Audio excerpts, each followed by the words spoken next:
welcome to my YouTube channel. Today we are going to learn a very interesting poem in Maharashtra State Board syllabus 12th class, The Inchcape Rock, which is written by Robert Southey.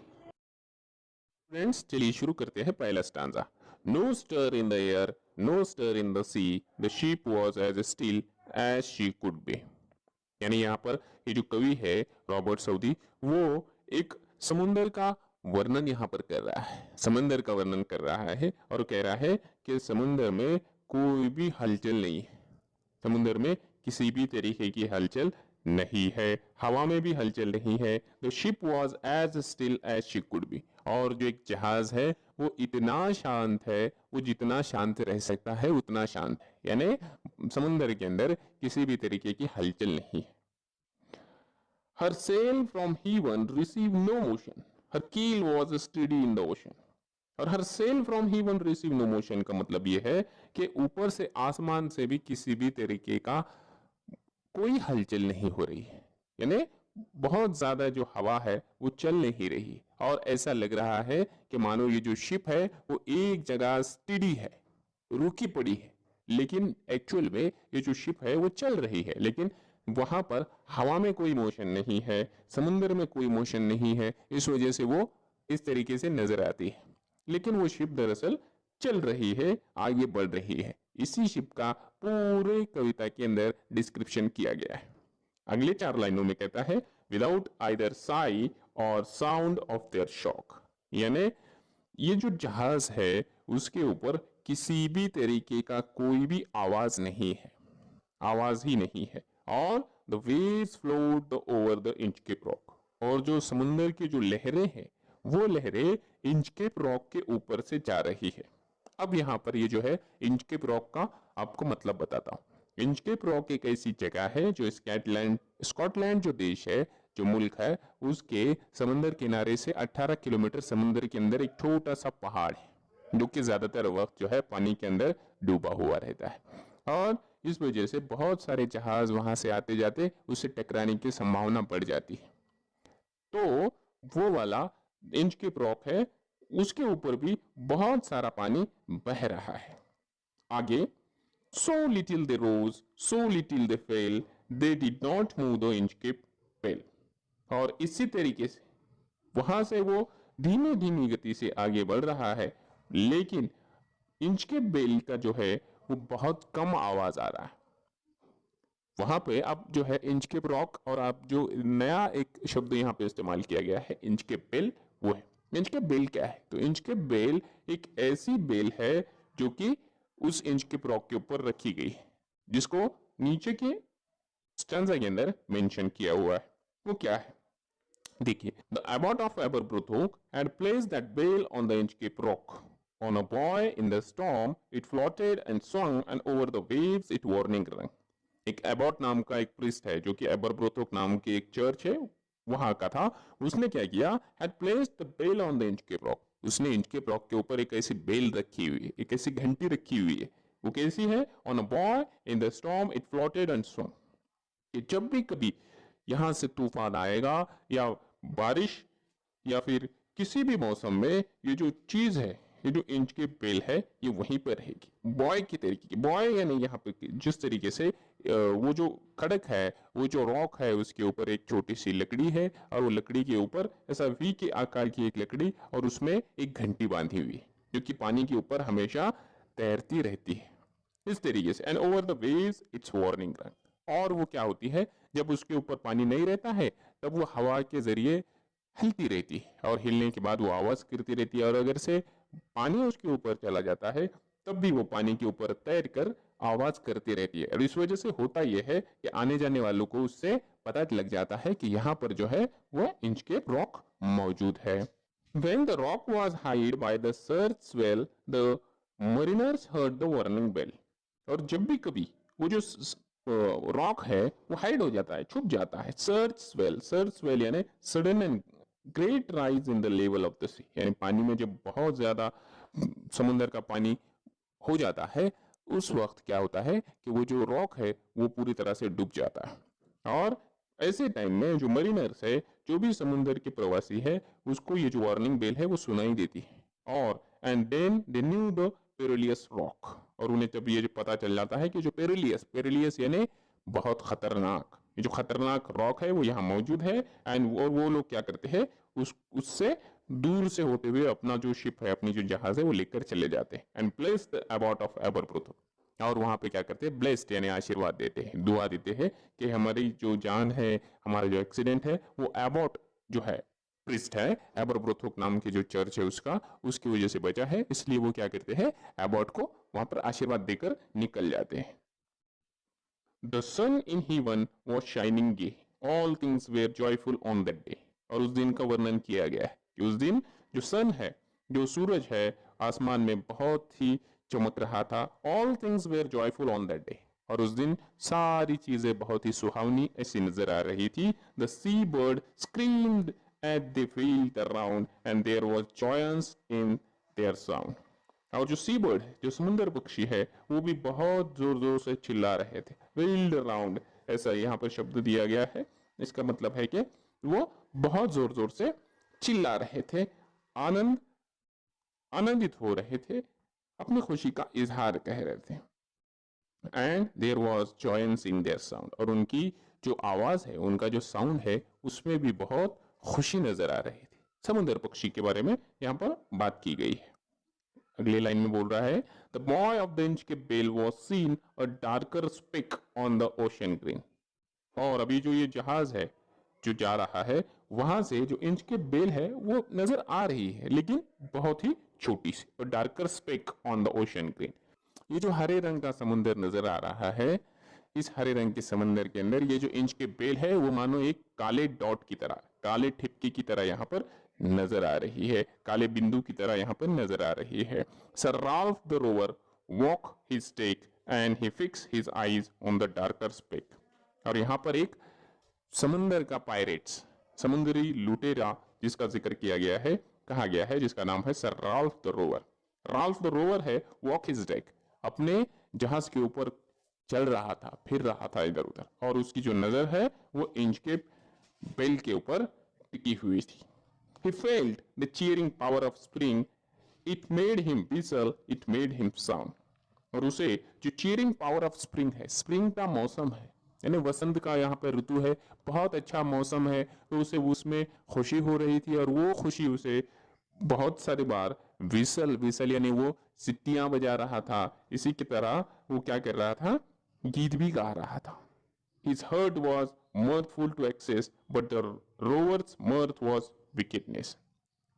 और उसे mirthful यानी आनंद से भर जाना, उसका जो दिल है, उसका जो हृदय है, वो आनंद से भर गया था, लेकिन उसके दिल में कुछ विकेडनेस था, कुछ तो भी क्रूर करना था, कुछ ऐसा करना था जो विकेड है, जो क्रूर है, क्रूरतापूर्ण आनंद था। जिस तरीके से किसी राक्षस को होता है, उस तरीके से यहां उसे आनंद हुआ था, खुशी हुई थी। His eyes was on the Inchcape float। वो जो इंचकेप फ्लॉट है, इंचकेप रॉक है, उसकी नजरें उसी के ऊपर थी। Caught him, उसने कहा, My man, put out the boat and row me to the Inchcape rock, and I shall pluck the abbot of Aberbrothock। कि मेरे दोस्तों, उसके अपने साथियों से उसने कहा कि जो अपनी जो जहाज है, उस जहाज में से छोटा जहाज निकालो और मुझे क्या करो, उस इंचकेप रॉक तक ले जाओ। मैं क्या करने वाला हूं, and I shall plunge the abbot of Aberbrothok. मैं क्या करने वाला हूं, वो जो एबॉट है उसे तकलीफ देने वाला हूं, उसे कुछ तो भी सजा देने वाला हूं। The boat is lowered, the boatman row and the Inchcape rock take off। और उसके साथियों ने, उसके दोस्तों ने वैसा ही किया, एक छोटी सी बोट निकाली और उसको उस पर बिठाकर इंचकेप रॉक तक ले गए। Sir Ralph bent over from the boat and he cut the bale from the Inchcape float। और वहां पर जो राल्फ द रोवर वहां तक पहुंचा और थोड़ा सा बेंड हुआ, बेंड यानी झुक गया, और उसने क्या कर दिया, वो जो इंचकेप बेल है उसे कट कर दिया, काट दिया। और अगले लाइन में कहता है कि down sunk the bell with a gurgling sound, the bubbles rose and burst around. और उसी के साथ जैसे ही उसने वो जो इंच के बेल है उसको काट दिया, वो जो बेल है वो पानी में गिर गई और गर्कलिंग साउंड हो गया, यानी पानी में किसी चीज का डूबने की जिस तरीके से आवाज होती है उसे यहाँ पर गर्कलिंग साउंड कहा गया है। तो उस तरीके की आवाज आई और थोड़े से बबल्स, बबल्स यानी बुड़बुड़े, थोड़े से बुड़बुड़े वहां पर निकले और वहीं पर फूट गए और इस तरीके से वो जो बेल है वो पानी में डूब गई। Quoth sir Ralph. Sir Ralph the rover ने अपने साथियों से कहा, the next who come to the rock won't bless the abbot of Aberbrothok. और उसने कहा कि अब यहां से जो भी कोई आएगा जाएगा वो क्या करेगा, बिल्कुल अबाउट जो है एबरब्रोथो का उससे बिल्कुल कोई भी आशीर्वाद नहीं देगा। यानी कि यहाँ ये चीज हमें समझ आती है कि ये जो राल्फ द रोवर है उसके अंदर, उसके मन के अंदर जेलसी थी। वो जो एबोट को जो हर कोई आशीर्वाद देता था वो उसे पसंद नहीं था, इसलिए उसने क्या कर दिया, वहां से जो इंच के बिल है उसको काट दिया। अगला स्टांजे में कहता है कि sir Ralph the rover sailed away. Sir Ralph the rover अब दूर निकल कर चले गया। He soared the seas for many a day and now grown rich with plunder the store. He steers his course for Scotland shore. और अभी क्या हो गया कि वो जो राल्फ द रोवर है वो दूर निकल कर चले गया। वहां से उसने जो है वो बेल तोड़ दी और वो निकल कर चले गया। He scoured the seas for many a day. बहुत दिनों तक वो जो है समुद्र के अंदर फिरता रहा और फिरता रहा। उसने बहुत लोगों को लूटा क्योंकि उसका काम ही था लूटने का। और लूटने के बाद बहुत अमीर हो गया, बहुत सारा पैसा उसके बाद जमा हो गया। और फिर उसने सोचा कि अब हमारे पास बहुत सारा पैसा जमा हो गया है, हमें जो है स्कॉटलैंड के किनारे के ऊपर चले जाना चाहिए। So thick a haze o'erspread the sky they cannot see the sun on high. और अब जो है वो वापसी के रास्ते पे निकल गया और वहां पर क्या हुआ, अचानक क्या हो गया, एकाएक क्या हो गया कि आसमान में बहुत सारा हेज, हेज यानी जिसे हम एक तरीके से कह सकते हैं कि फॉग, फॉग जमा हो गया।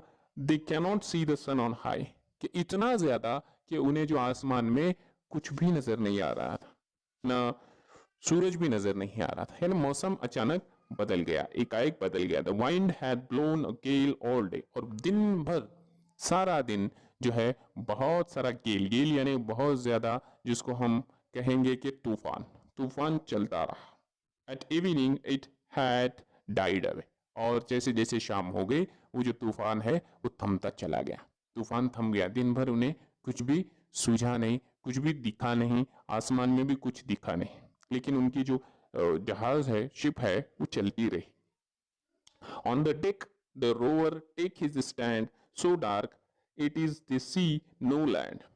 ऑन द डेक यहाँ पे कहता है कि राल्फ द रोवर जो है अपने डेक के ऊपर खड़ा रहा और वो सामने जो जमीन है उसको देखना चाह रहा था कि अभी हम जो है किनारे तक पहुंच जाएंगे, हमें किनारा नजर आना चाहिए। तो ऐसे वक्त में उसने अपने साथियों से कहा, quoth Ralph it will be lighter soon for there it is dawn of the rising moon. तो उसने अपने साथियों से कहा कि अभी आप घबराओ मत, अभी आधी रात हो गई है, अभी जो है कुछ हमें नजर आएगा, प्रकाशित हो जाएगा, उजाला हो जाएगा। और उजाला किस चीज का होगा, क्योंकि अभी जो चांद है वो आसमान में निकलने वाला है, यानी आधी रात हो गई है। Canst hear said one the breakers roar for me think we should be near the shore. और उसके एक साथी ने कहा कि कुछ भी सुनाई नहीं दे रहा है, हमें लगता है कि हम जो है अभी वहां तक नहीं पहुंचे हैं जहां हमें पहुंचना चाहिए था, हमें जो किनारे पे पहुंचना चाहिए था वहां तक हम नहीं पहुंचे। फॉर मी थिंक, मुझे ऐसा लगता है we should be near the shore, मुझे नहीं लगता कि हम जो है वो शोर तक, किनारे तक यहाँ पहुंच गए। Now where we are I cannot tell, और हम अभी कहाँ हैं ये बोल ही नहीं सकते क्योंकि कुछ दिखाई नहीं दे रहा है। But I wish I could hear the Inchcape bell. लेकिन उसके साथी ने कहा कि अगर से मेरी तमन्ना थी, मेरी इच्छा थी कि अगर से हमें इंच के बेल अगर सुनाई देती तो हमें पता चल जाता कि हम एग्जैक्टली कहाँ हैं। लेकिन इंच के बेल तो हमने काट दिए, इसलिए हमें पता ही नहीं चल रहा है कि हम एग्जैक्टली अभी कौन से लोकेशन पे खड़े हुए हैं। They hear no sound, the swell is strong, though the wind has fallen, they drift along. अब उन्हें किसी भी तरीके का कोई आवाज सुनाई नहीं दे रही थी। The swell is strong, और जो तूफान था या हवाएं थी वो भी धीमे धीमे गति से चल रही थी। Though the wind had fallen, they drift along. तभी उनका जो जहाज है वो ड्रिफ्टिंग कर रहा था, धीमे धीमे किसी एक और धकेला जा रहा था, धकेला जा रहा था। Till the vessel struck with a shivering shock O Christ it is the Inchcape rock. और ऐसे ही बहते बहते बहते बहते उनका जो जहाज है, उनके जहाज का जो नीचे वाला हिस्सा है जिसे हम वेसल्स बोलेंगे, वो किसी चीज से जाकर टकरा गया। और टकरा जाने के बाद उन्होंने कहा ओ क्रिस्ट, अरे यार ये जो है it is the Inchcape rock, ये तो इंचकेप रॉक है और हमारा जो जहाज है, हमारी जो शिप है, वो आखिरकार जाकर इस इंचकेप रॉक से टकरा गई है, हमारा जो है एक्सीडेंट हो गया है। But even in his time fear one dreadful sound could the row or here. लेकिन इस मरते हुए भी उसे एक डर हो गया, क्योंकि जाहिर सी बात है कि वो जो जहाज है, उनका जो शिप है, वो उस रॉक से टकरा गया और उनके जो पूरा जहाज है वो तहस नहस हो गया, टूट गया। और टूटने के बाद उसकी जो सारी चीजें थी, उसके जो सारे दोस्त थे, उसने जो सारी चीजें जमा की हुई थी, लूटा हुआ माल था, वो सारी चीजें उस समंदर के अंदर डूब रही थी।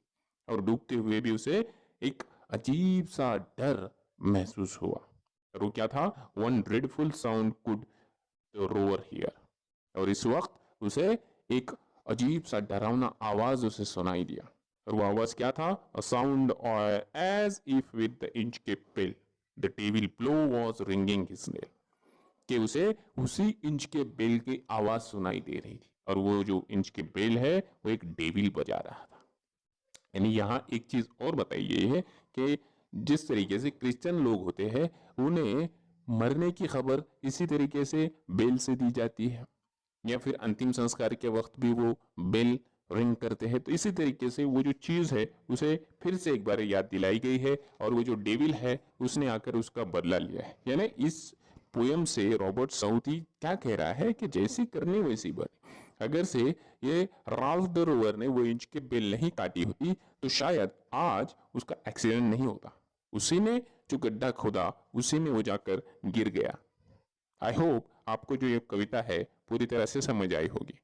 तो स्टूडेंट्स, हमने देखा है द इंचकेप रॉक का लाइन बाय लाइन एक्सप्लेनेशन। मुझे उम्मीद है कि आपको जो ये वीडियो है वो पूरी तरह से समझ आया होगा। ये जो पोएम है उसका एक्सप्लेनेशन भी पूरी तरह से समझ आया होगा। समझ आया या नहीं, हमें कमेंट बॉक्स में कमेंट करके बोलना न भूलिए। और अगर ऐसा वीडियो आपको पसंद आता है तो इसे लाइक करना न भूलिए।